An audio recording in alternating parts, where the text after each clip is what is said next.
Audio test 1 for the meeting stream.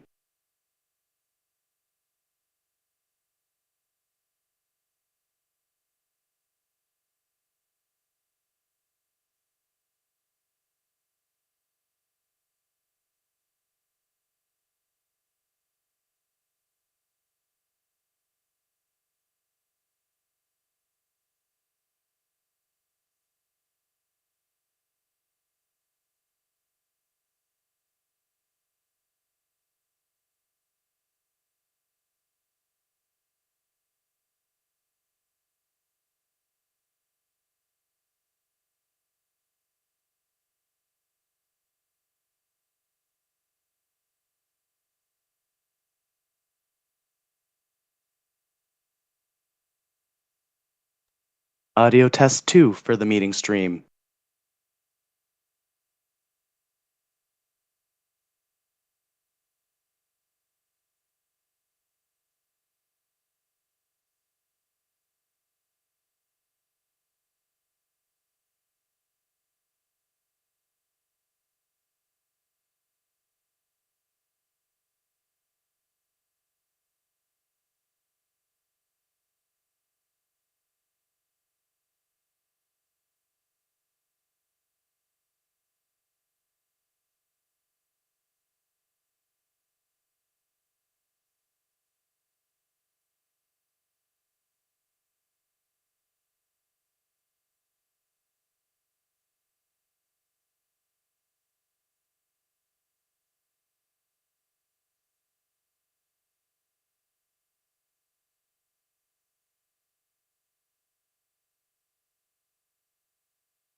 Eric, are you able to hear me all right?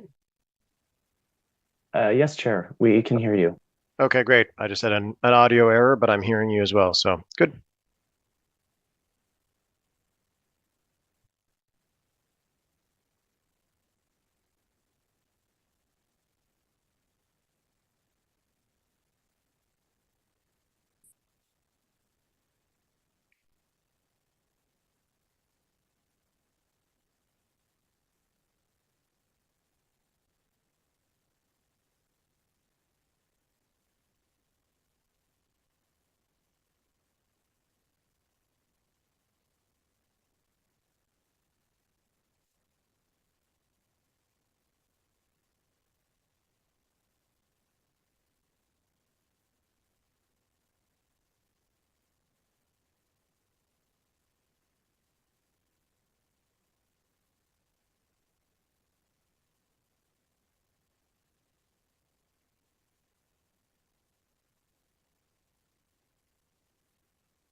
All right, does it look like we have everybody here?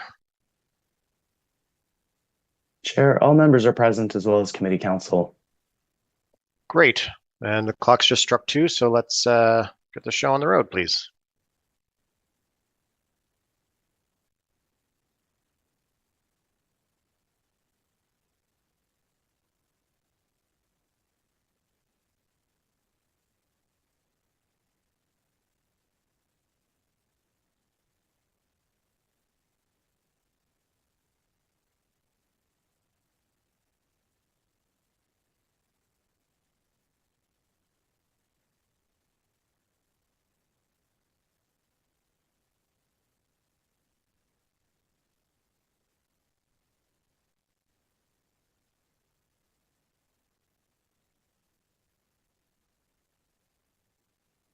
Eric, can you just confirm when we are live and running, please? Yes, Chair, you have quorum and the stream is going. Great, thank you very much. Good afternoon. The September 16, 2024 meeting of the Election Compliance Audit Committee is called to order. We'll start with a few housekeeping items. I note that all members of the committee are present, so we will not call the roll. Are there any declarations of interest by the committee? Seeing none, I move to item 3, specifically 3.1, the confirmation of the minutes for the Election Compliance Audit Committee meeting of August 28th, 2024, which were circulated earlier. Are those minutes confirmed, members? Confirmed. Confirmed. Confirmed. Thank you. Before considering the substantive item on today's agenda, I'd like to clarify the committee's purpose and process today. With respect to item 4.1, the committee will be considering the report from the auditor appointed by this committee with respect to apparent contraventions of the Municipal Elections Act 1996, and will decide whether to commence a legal proceeding against the candidate for any apparent contraventions. This committee, the auditor, and the city clerk do not have any power to determine whether a contravention of the act has occurred. In that regard, a decision by this committee that legal proceedings should be commenced does not mean that a contravention has occurred. That determination is within the Court of Ontario's jurisdiction. If the committee decides to commence legal proceedings, the matter will be referred to an independent prosecutor who will retain his or her own prosecutorial discretion as to whether or not to move forward with a prosecution. With respect to the process today, this committee is not a court or a quasi-judicial tribunal. The hearing is inquisitorial, not adversarial in nature. There is no cross-examination contemplated by our rules of procedure, and there will not be any cross-examination of any participant. The committee may hear from the parties and/or representatives of the parties. Each party and the representative have a combined 10 minutes to speak. The committee's rules of procedure do not allow for a right of reply from any of the speakers and does not allow for debate between the applicant, the candidate, or the auditor. Committee members may ask questions of the speakers for the purpose of obtaining information and receiving clarification on the matter under discussion. Once all the speakers have spoken, committee members will have an opportunity to ask questions of city staff or the committee's legal counsel, as well as an opportunity to speak on the matter. The committee will then either adjourn the meeting to deliberate in private and decide the matter or render a decision immediately after all representations have been made. So turning to item 4, specifically item 4.1 in the auditor's report, the election compliance audit of the campaign finances of candidate Doug Thompson of Ward 20, Osgood, from the 2022 municipal elections. The auditor, Raymond Shabak Grant Thornton, will provide an overview of the report. We have Paul, Pierre-Charles, Shayna, and Francesco here today, and so I will turn it over to them now for their presentation to the committee. If I could quickly interject, Shina Miller is on the call. Could they confirm whether the other auditors are also in attendance in the meeting, or are they joining separately? Oh, Ms. Miller, I'm sorry, you're on mute. There's always one. Sorry about that. I believe Paul has joined. He had messaged me that he's having trouble joining, or was having trouble, but I believe he connected. I'm just going to message him and ask him. Chair, if I may also request that he raise his hand so that we could try to identify him in the attendee list. Thank you. Yes. Paul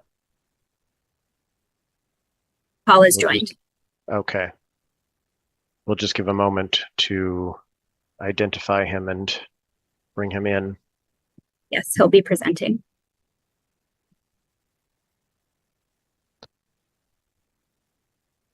Francesco will not be joining, but Pierre-Charles should be on as well.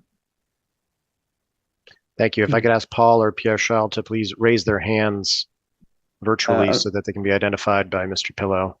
Unfortunately, there seems to be a glitch in Zoom where a number of the attendees are not visible. If we could just have a brief recess to see if that can be fixed, Chair, that'd be appreciated.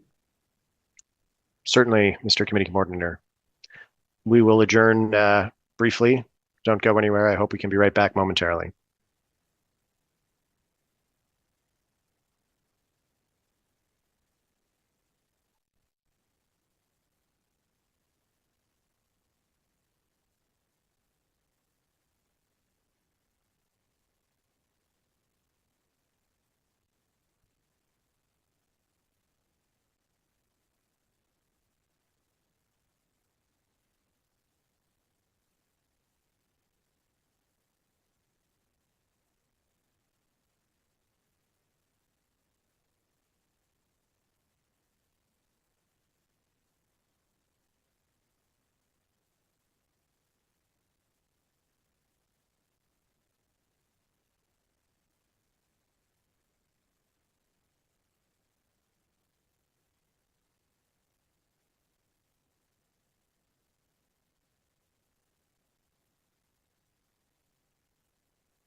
Chair, it looks like the issue is resolved, so we could reconvene at your convenience.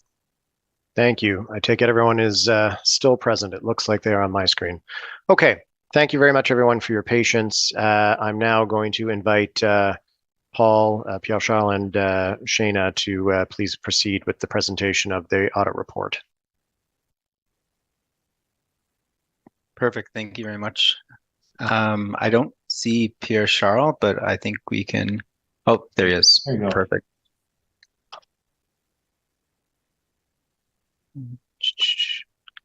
Perfect. So we were engaged to perform the compliance report relating to the election campaign finances for the 2022 regular election campaign for the candidate Doug Thompson. Our procedures related to the complaints that was made in the application for the compliance audit, and also the other provisions in the Act related to the campaign finances, being sections 88.8 through 88.32. Please refer to our report for full details relating to our procedures, observations, and conclusions. Now I'll go through a summary of our report and findings. So I'll start with the complaint that was made through the application for compliance audit. The complaint related to the value of the signs and other items used from previous campaigns. Based on our procedures, we found that an apparent non-compliance. The candidate's financial statements reported a value of $100 without identifying any inventory.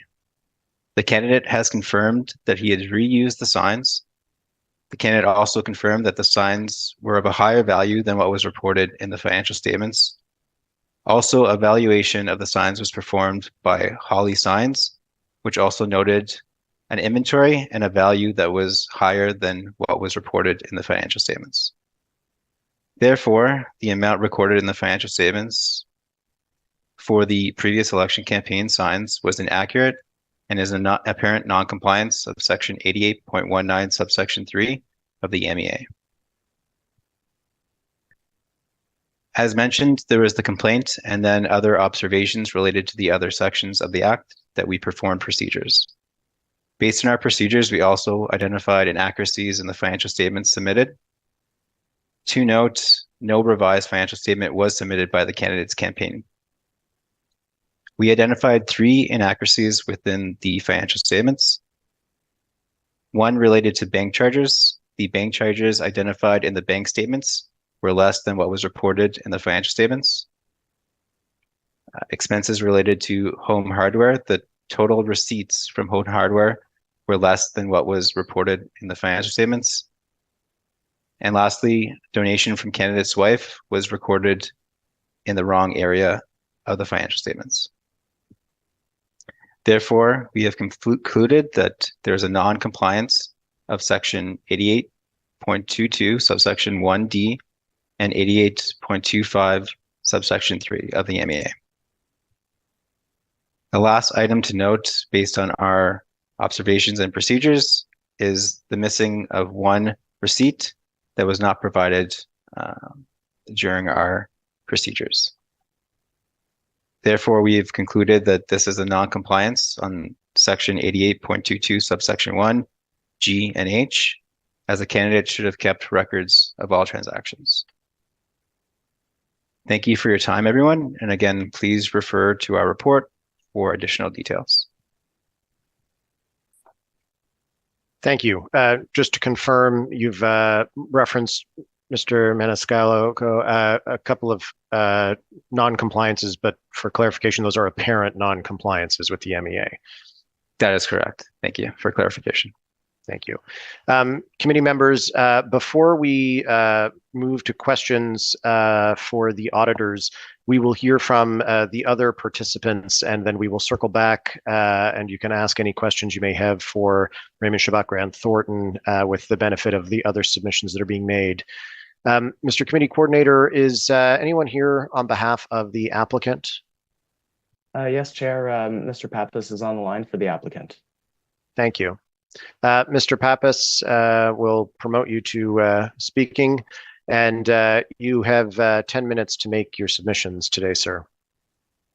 Thank you, Mr. Chair. Before I begin, can everyone hear me okay? Yes. Great, thank you. Mr. Chair, I'm ready to proceed whenever you're ready to have me.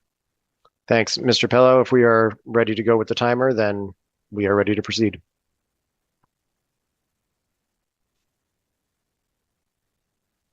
Yes, Chair, we are timing. Thank you. Go ahead, Mr. Pappas. Great. Thank you, Mr. Chair, and thank you, members of the committee, for hearing from me today.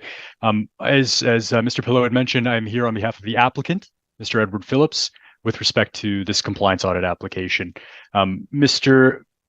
Chair and members of the committee, my client, the applicant, respectfully submits that this committee should authorize a prosecution against the candidate, Mr. Thompson, for the apparent contraventions identified in the auditor's report. Mr. Cullen, as you noted, again, at this juncture, the committee is not deciding guilt or innocence or whether Mr. Thompson actually contravened the rules, but what you're doing is exercising discretion about whether or not a prosecution is in the public interest. And my submission today, what you'll hear from me, is that the public interest would be served by commencing a prosecution against Mr. Thompson. Now, the auditors have just taken you through the report, and no doubt the members of the committee have reviewed it. But what that report demonstrates is a series of mistakes that Mr. Thompson has made in his campaign finances and indeed the campaign finance statement. What we have is principally an undervaluation of reused signs that Mr. Thompson used from his previous election campaign inventory, misreporting of bank charges, failure to report certain transactions, misclassifying certain transactions, and ultimately a failure to keep proper records. Each is a discrete apparent contravention of the Municipal Elections Act. And how or why these errors were missed when the campaign financial statement was being prepared, that's immaterial. What matters is that Mr. Thompson, as a candidate, had an obligation to make sure his financial statement was true and correct, and he had failed to uphold this duty. What these apparent contraventions reflect in my submission is a level of inattention and carelessness in complying with his duties under the Municipal Elections Act, and that is serious. Here's why I say that. To draw back on the principles that underlie the Act, the entire campaign finance regime operates on the timely and accurate public disclosure of campaign finances. The goal of this regime is to enable electors to scrutinize campaign finances because this fosters transparency and accountability in local government. And it helps ensure the electorate can have confidence that elections were open, free, and fair. But this exercise and this requisite public scrutiny, it's only as good as the reliability of the data that informs it, and that's the campaign finance statement. And that's why the Act imposes significant duties on candidates to, among other things, properly categorize and report their finances, to properly value expenses and contributions, and all underlying this is a central but very simple obligation: keep proper records. Again, the Act doesn't say that we have to keep records for the sake of keeping records, but it requires this so that there's sufficient backup when preparing a report to the public that a candidate declares is true and correct, that all of the financial materials and information reported to the public are correct. These obligations are complex and interwoven, but they go to this central purpose. And a failure to uphold these obligations in my submission shows a disregard for the campaign finance rules and a disregard for the need for electors to have confidence in the integrity of the election. And with that in mind, members of the committee, I'll turn to the circumstances of this report.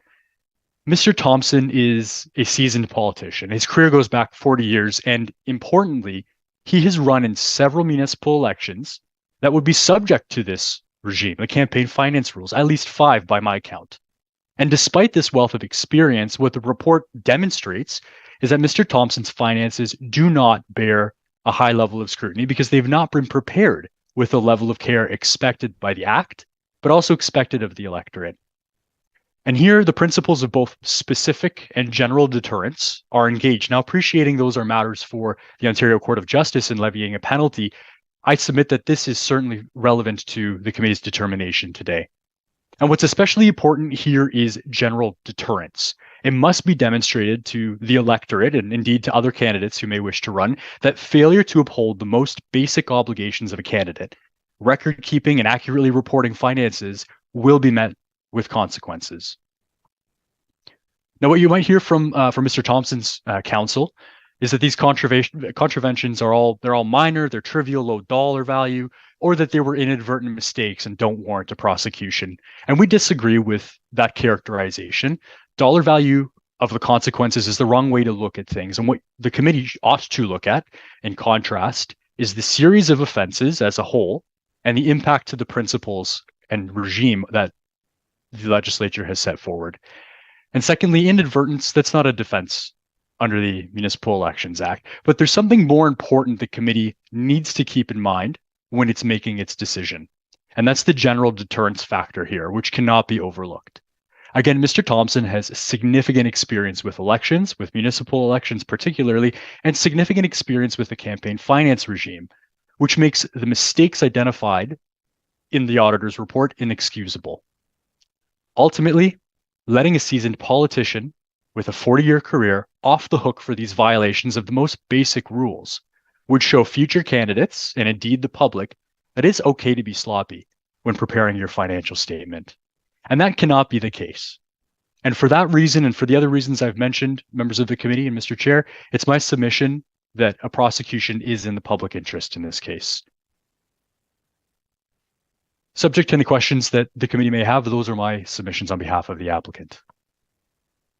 Thank you very much, Mr. Pappas. Do members have any questions for Mr. Pappas?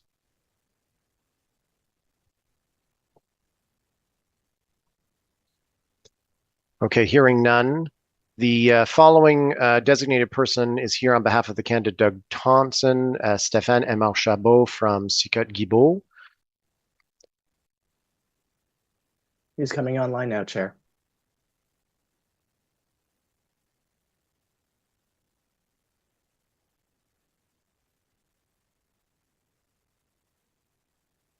Good afternoon, Mr. Emar-Chabot.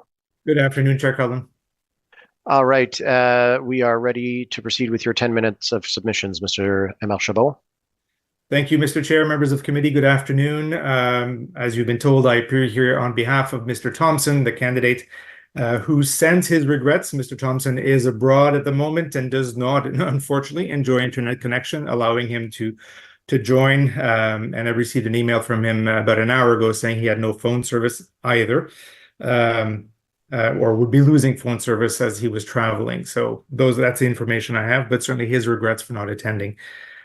It's important to remember why we're here today. There was a complaint filed by Mr. Pappas's client, Mr. Phillips, with respect to two alleged infractions of the Municipal Elections Act, one pertaining to the reused election signs, which Mr.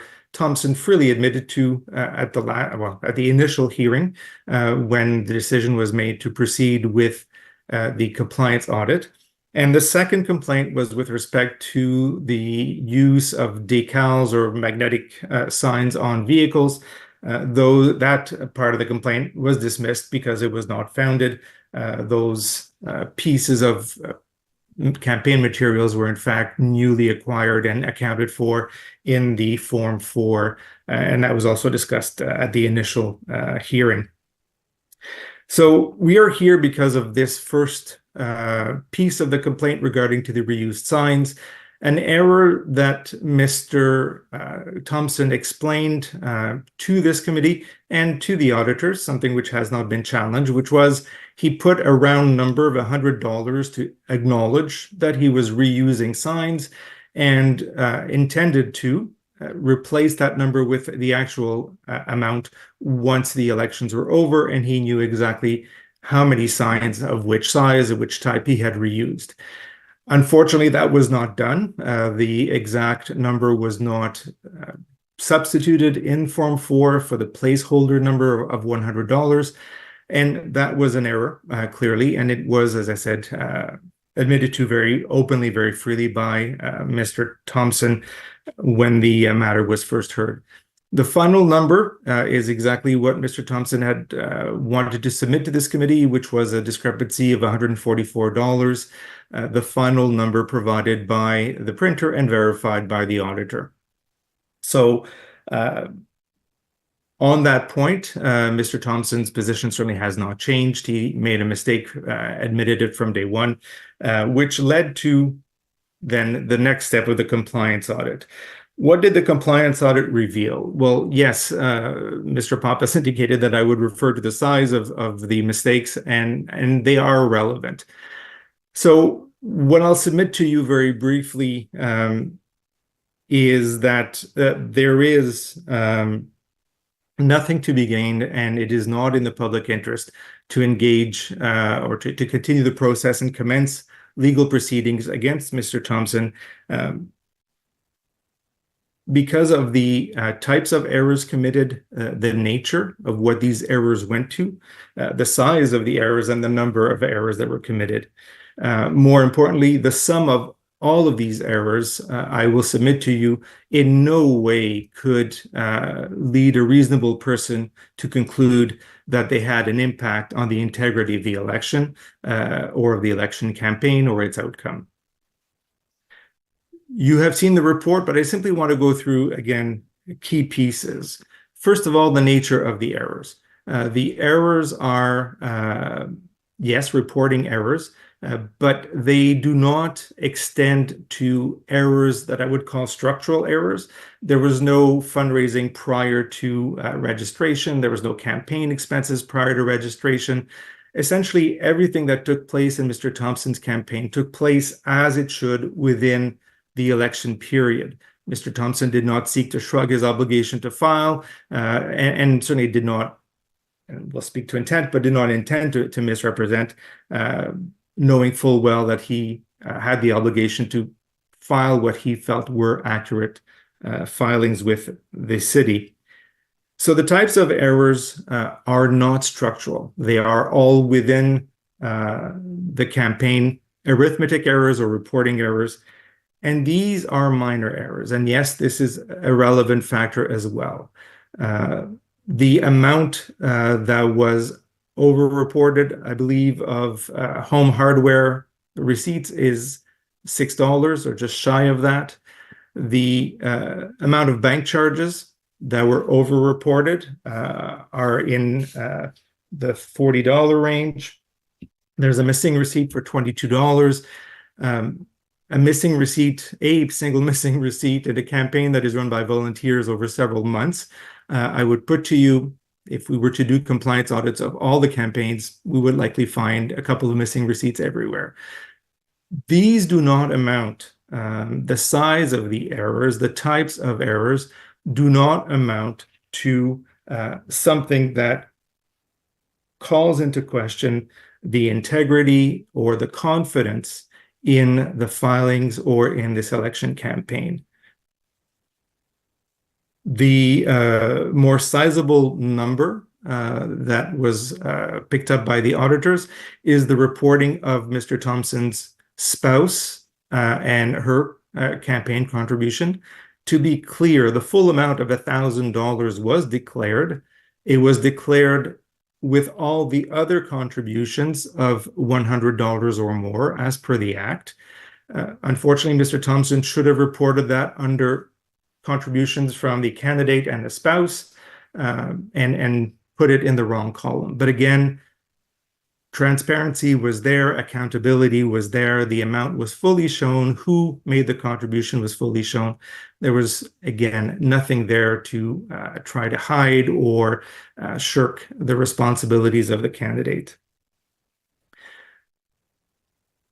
We are far from Form 4s that contain dozens of errors, holes that are completely inexplicable, donations that are not accounted for, spending that took place prior to, or fundraising that took place prior to a candidate registering.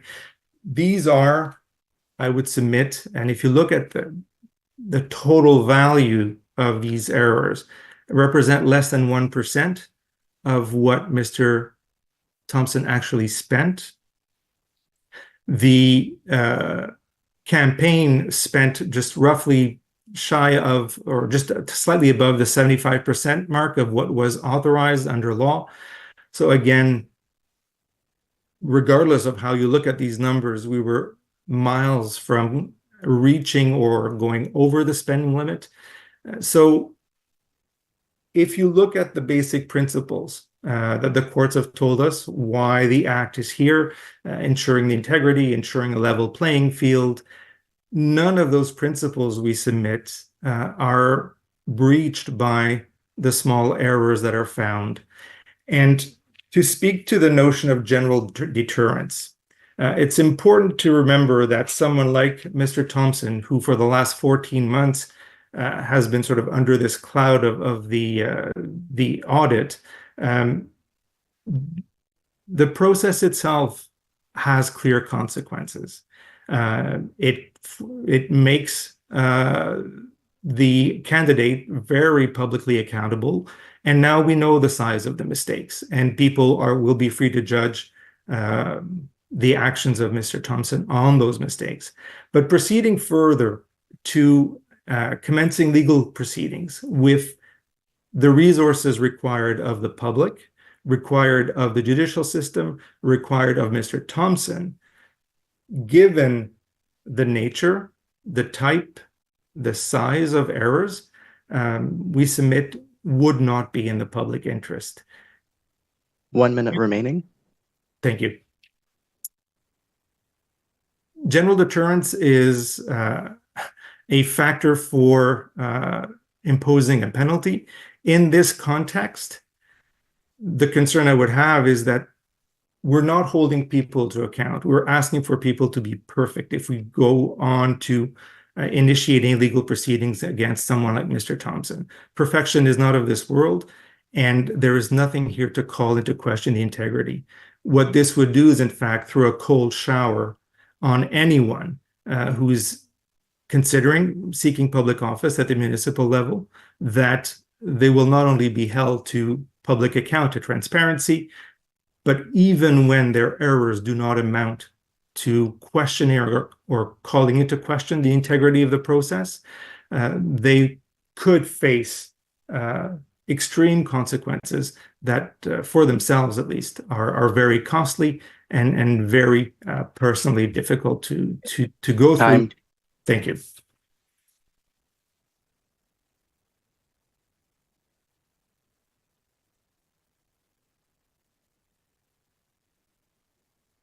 Chair Cullen, you're muted at the moment. Apologies. Thank you, Mr. Marchabot. Do members have any questions for Mr. Marchabot? Mr. Eldar, I see your hand.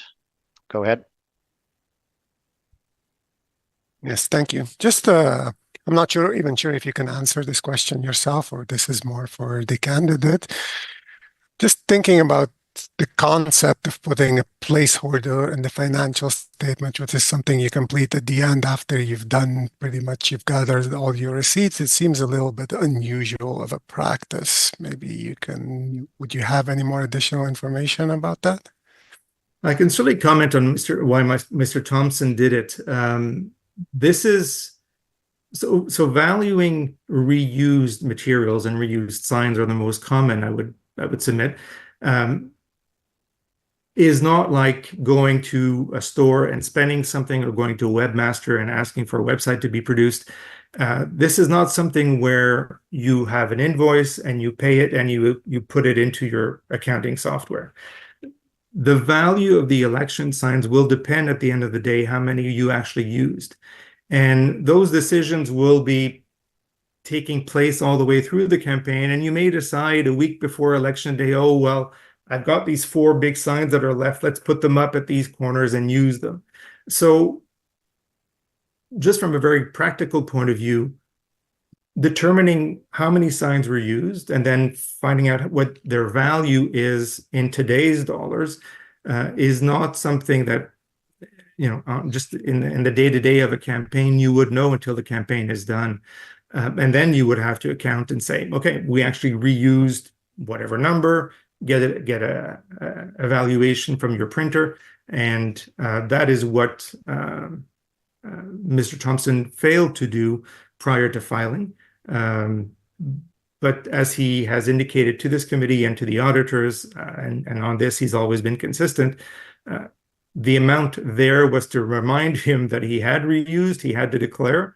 Unfortunately, he did not indicate the real amount, which was in fact $145 more than the 100 he put. So it's a unique kind of expense because you don't know until the end how much you actually reuse, and if it's going to be accurate, it's got to be until election day. Thank you. Are there any other questions for Mr. Amar-Chabot?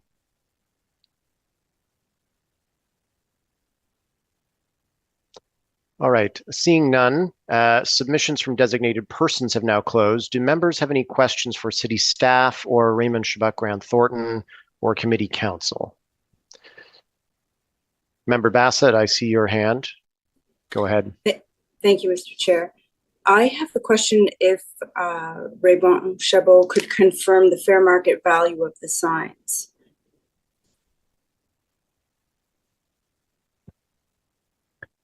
So from that perspective, again, we are acknowledging that there is an apparent non-compliance, but with regards to, not being able to do our own inventory count since, we weren't there when people were doing the inventory count, so it's difficult for us to verify the inventory.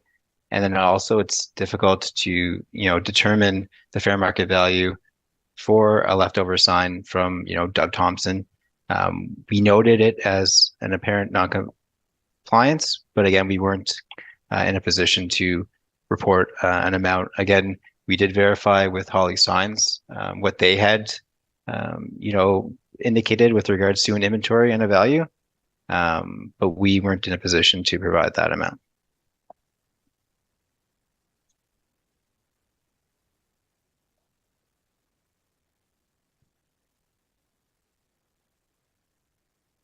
Member Eldar? Just to follow up on that particular question towards the statement that Mr. Thompson has made, that you have confirmed that the $146 to be an accurate figure for the understatement. Are you in support of that statement or are you not? Is that directed at Raymond Chabot? Yes, please.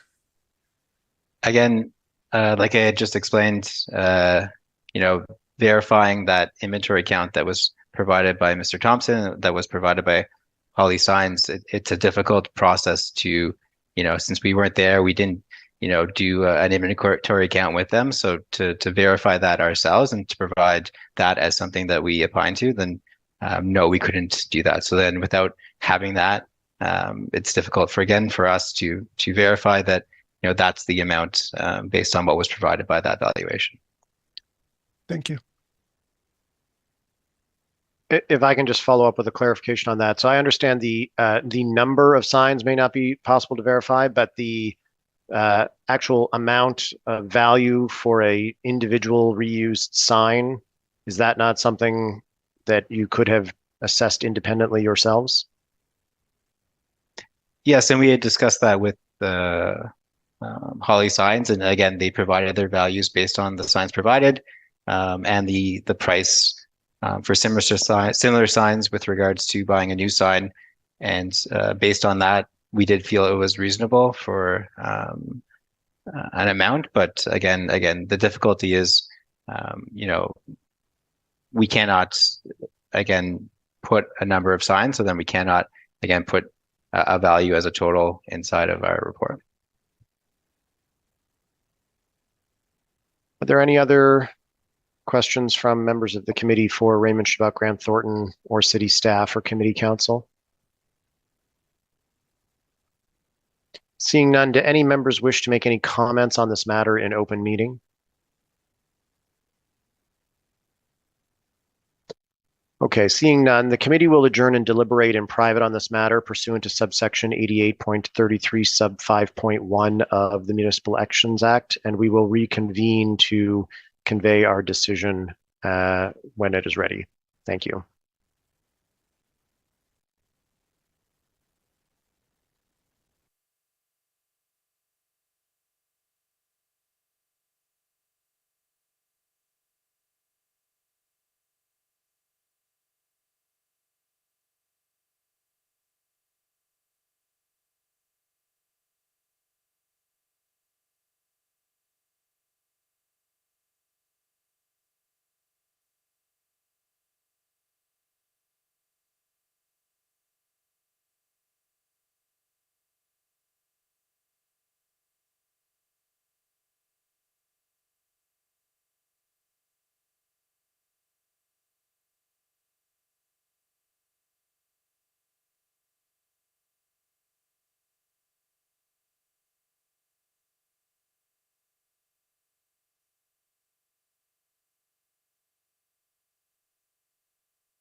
Eric, we're just waiting another moment here. The Zoom link that you sent around just needed to be updated for a couple of people, I think.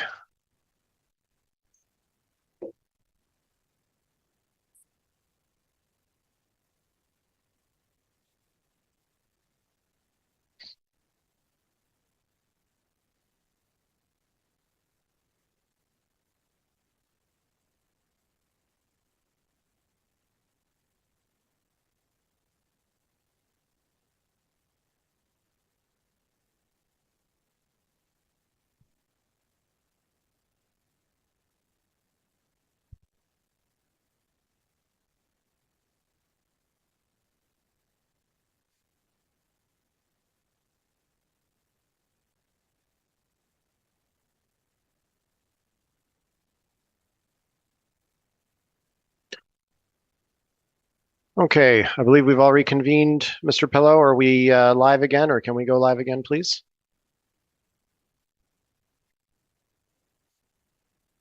Yes, Chair, you're live. Thank you very much. Thank you all for your patience. The committee has now reconvened, and I will move the decision of the committee. In the matter of candidate Mr. Douglas Thompson, be it resolved that the committee issues the following decision and reasons. Upon receiving report ACS 2024-OCC-GEN-0013 titled Election Compliance Audit of the Campaign Finances of Candidate Doug Thompson of Ward 20 Osgood from the 2022 municipal elections, and upon hearing the representations and/or reading the written submissions and documents submitted by the auditor, the candidate, the applicant, their representatives, and city staff, this committee hereby decides not to commence legal proceedings against candidate Doug Thompson for apparent contraventions of the election campaign finance provisions under the Municipal Elections Act 1996. With respect to the parties' positions, the applicant, by his counsel, Mr. John Pappas of Airden Burles LLP, who addressed the committee on behalf of Mr. Phillips, submitted that legal proceedings should be pursued to serve the public interest or integrity and accountability underpinning the MEA's campaign finance regime. In that respect, Mr. Pappas highlighted that the report revealed a series of errors, including inaccuracies, misclassification of transactions, and inadequate record keeping. These issues, though seemingly minor, point to Mr. Thompson's failure to uphold his duty for accurate reporting. Mr. Pappas placed a particular emphasis on the importance of the Election Compliance Audit Committee's role in ensuring the integrity of elections by scrutinizing campaign finance statements and valuing contributions. He submitted that proper record keeping is crucial for maintaining transparency and providing adequate backup when reporting to the public. The central purpose of these obligations is to foster confidence among electors in the electoral process. Mr. Pappas submitted that despite Mr. Thompson's approximate 40 years of experience in municipal politics, he demonstrated a lack of the sort of care and meticulousness expected from someone of his standing. Any suggestions that these errors were merely inadvertent is belied by Mr. Thompson's lengthy experience. Finally, Mr. Pappas submitted that the committee must consider the need for general deterrence. Allowing Mr. Thompson to evade accountability after his long career would undermine public trust and set a dangerous precedent. The committee received written submissions from Mr. Thompson's counsel, Mr. Stéphane Emile Chabot, dated September 9, 2024, as well as oral submissions. Mr. Thompson submitted that the committee should not commence legal proceedings. Mr. Thompson raised a preliminary concern over the fairness of the committee's decision to deny his adjournment request in his written submissions. Mr. Emile Chabot did not raise this point in oral submissions. With respect to reused signs, Mr. Thompson admitted to an error in the reported value of reused campaign signs.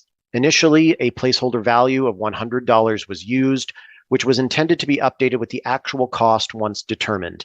The actual cost, confirmed as $244.60, was independently verified by the auditor. By placing a temporary figure, Mr. Thompson states that he clearly indicated his awareness of the obligation to declare the value of the reused signs. Mr. Thompson claims this error was in good faith and was a simple oversight rather than a deliberate attempt to misrepresent campaign finances. With respect to the contribution by Mr. Thompson's spouse, the audit found that a donation from Mr. Thompson's spouse was recorded but misclassified. Although the full amount was reported correctly, it was not listed under the appropriate category of candidate and spouse. Mr. Thompson maintains this mistake was clerical in nature and not indicative of any intent to evade donation limits. With respect to calculation errors, 2 calculation errors were identified. Bank charges were overstated by $34.05, and miscellaneous purchases were understated by $5.91. Mr. Thompson claimed that these discrepancies are relatively small and do not suggest any deliberate attempt to misrepresent expenses. The nature of these errors, one overestimating and one underestimating, further supported the argument that they were unintentional. And finally, a missing receipt. A single receipt for $21.95 was missing from Mr. Thompson's records. While this is a compliance issue, Mr. Thompson claimed that it is not unexpected in a volunteer-run campaign. The absence of this receipt does not substantially impact the overall integrity of the financial reporting. With respect to the public interest factor, in particular the need for accountability and general deterrence, Mr. Amar-Chabot pointed out that this process has put Mr. Thompson under intense public scrutiny. He stated that the audit itself, coupled with the procedures leading up to it, have served the public interest sufficiently. He further noted that the committee would be sending the wrong message to those who might participate in municipal politics if they fear prosecution for even the slightest errors that do not impact on the integrity of the election process. In conclusion, Mr. Thompson acknowledged the errors and the importance of accurate reporting. However, Mr. Thompson claims the errors identified are minor compared to the overall campaign budget of $18,701.13, which he submits represent just 1.1% of the total expenditure. Mr. Thompson claims these errors do not significantly affect the integrity of the campaign's financial statements because he was never close to exceeding the statutory spending limit. Regarding the nature of the mistakes, these errors, individually or as an aggregate, do not pass the quantitative or qualitative thresholds of materiality, because the errors would not objectively lead someone to question the overall validity or reliability of Mr. Thompson's filings. The errors, while acknowledged, are not of a magnitude that would justify further legal proceedings. Mr. Thompson submits that his campaign finances have been thoroughly vetted through Mr. Thompson's own auditor, scrutiny by the public, and the extensive work leading to the compliance report. Mr. Thompson submitted that commencing legal action would serve no purpose and respectfully request that the committee not proceed further with this complaint. The committee has considered all of the evidence and the parties' submissions. Although the evidence shows Mr. Thompson's campaign finance reporting was clearly and admittedly inaccurate, we do not believe commencing legal proceedings is appropriate in these circumstances. Given this conclusion, there is no need to address his procedural fairness argument. With respect to the nature and gravity of the apparent violations, be they financial or merely clerical, they all fall within the de minimis threshold. As Monsieur Amar-Chabot rightly pointed out, the evidence suggests that Mr. Thompson's reporting errors amount to approximately 1% of his total campaign expenses. Further, on no reading of the evidence before the committee, would it be possible to conclude that Mr. Thompson actually or apparently exceeded the spending limit imposed under the Municipal Elections Act. These violations are not of the sort that call into question whether the candidate's inaccurate reporting might have had any real and tangible effect on the election itself. This is distinguishable from, for example, instances in which a candidate gains an unfair advantage by exceeding a spending limit, which casts doubt on whether the election's outcome might well have been different absent the violation. We pause to note that the auditor, Raymond Chabot Grant Thornton, did not assess the fair market value of the reused signs. We recognize that factors might have prevented the auditor from assessing the reused signs' fair market value down to the penny. However, in our view, the auditor should have attempted to provide its opinion on fair market value, at least on the material value of a single sign, so that the committee could consider that figure together with the other evidence on the record, for example, evidence of the number of signs used. As it did not, we are left with Mr. Thompson's evidence of the sign value, which he obtained from his provider, Hawley Signs, We accept that evidence. With respect to safeguarding the public interest in assuring accountability and transparency has been served. Mr. Thompson has been in municipal politics for 40 years. He made mistakes in his Form 4 financial statement. Those mistakes have been scrutinized by the public, the auditor, and this committee. Again, had Mr. Thompson's violations been of a sort that could, in the eyes of a reasonable member of the public, impact the integrity of the election process, our decision might have been different. This is not the case. The committee has carefully considered the nature of the apparent contraventions at issue against the cost to both the public and Mr. Thompson associated with legal proceedings. In the result, the committee is driven to the conclusion that weighing these factors, the public interest is best served by not commencing legal proceedings in these circumstances. Having read the motion, I'll ask now if it is carried. Carried. And are there any dissents? No. Hearing none, the motion is carried. Moving to item number 5 on the committee's agenda for today, are there any inquiries? Seeing none, moving to item 6, is there any other business for the committee today? Seeing none, we will move to item 7, adjournment. The meeting is now adjourned. Thank you, everyone, for your participation.